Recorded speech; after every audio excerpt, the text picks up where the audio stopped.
When this was first revealed, 86 Soundwave became a highly anticipated figure for me, and I'm really happy that I now have him in hand, because he does not disappoint in the slightest bit.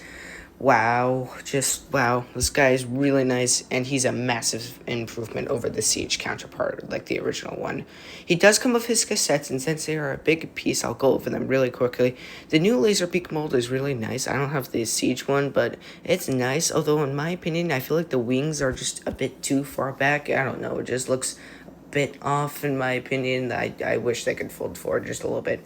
Ravage, I also don't have the Siege one, but from what I can tell, he's also a mile ahead of the old one, which is really nice. But back to Soundwave, he's just so much better than the Siege one. He has so much better articulation than the last one. It's just really nice to see.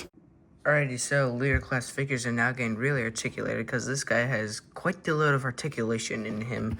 So I'm just going to take out his weapon because it does indeed improve his articulation. So the head can look up, down, slight side to side, all the way around, and then the neck can indeed move forward and back. It's hard to like see on camera, but like see, that's the neck joint. So like that's cool. You can press the button, that can open, that's nice.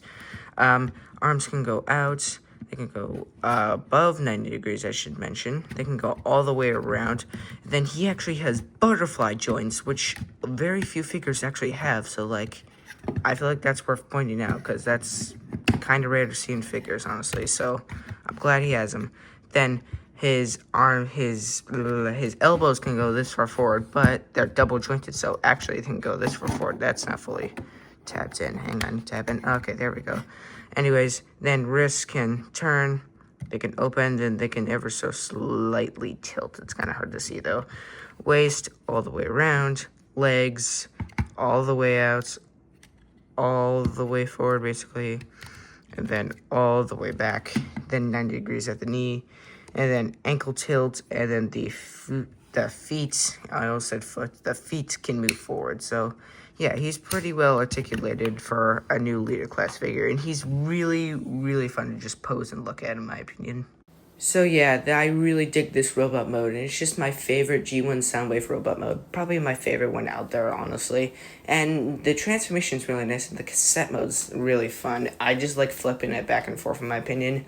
But I now realize I have a brand new addiction. That's fun.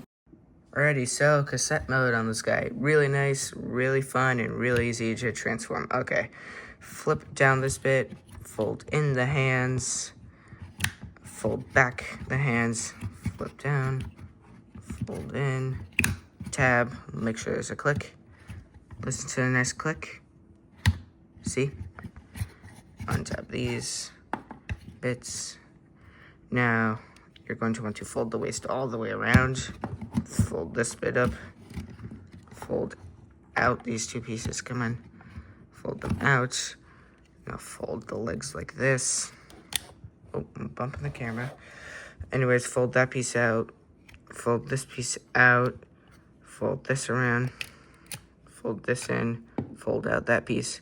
Fold in this piece. Don't fold this piece in. You'll see why in a minute. Do that. And now you're just going to want to do the exact same thing here. Untap this bit. I realized I didn't show you that. Fold it in. And then this is just gap filler here. Now you're going to want to just tab this entire assembly in here.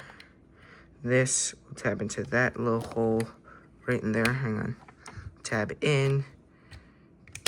And then fold this down, and these pieces are like gap fillers right there. Now he's poofing. That's funny. I'm sorry, I copied that toy guy again. I'm so sorry. I watch his reviews sometimes. Anyways, back to my reviews. Fold in the head.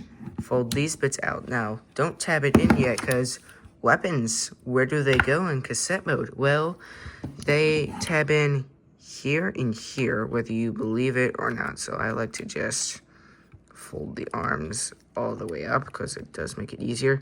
Now the shoulder can, you want the missiles to be pointing down, or the little red dots anyways, and then this will just tab in right here. Now the gun, you also want that pointing down. Come on, tab in. And they have to be pointed a certain way, because this will tab to that only a certain way if the gun is folded the same way. Now you just tab in the arms, and bam, there you have your cassette mode. It's really nice and really fun to do that. Yay, cassette mode, not some alien submarine mode, whatever the heck that was. I love this cassette mode anyways. It looks so nice. The silver, the yellow, and that you can actually put the cassettes in there. That's a really nice touch in my opinion, which I just really love. I love the way the cassette looks, but the arm and kibble and the backpack is a bit much. It's kind of sad and unfortunate, but I just don't look at the back, so like, I'm fine with it being there. It's not the biggest problem, although I do know it will bug some people. But in my opinion, this is just the best G1 Soundwave out there nowadays. And I really love them, and I would totally recommend them to you, regardless of the $60 price point. But this has been my look at the brand new Studio Series 86 Soundwave. Like and subscribe for more, and I will see you in the next review. Bye-bye.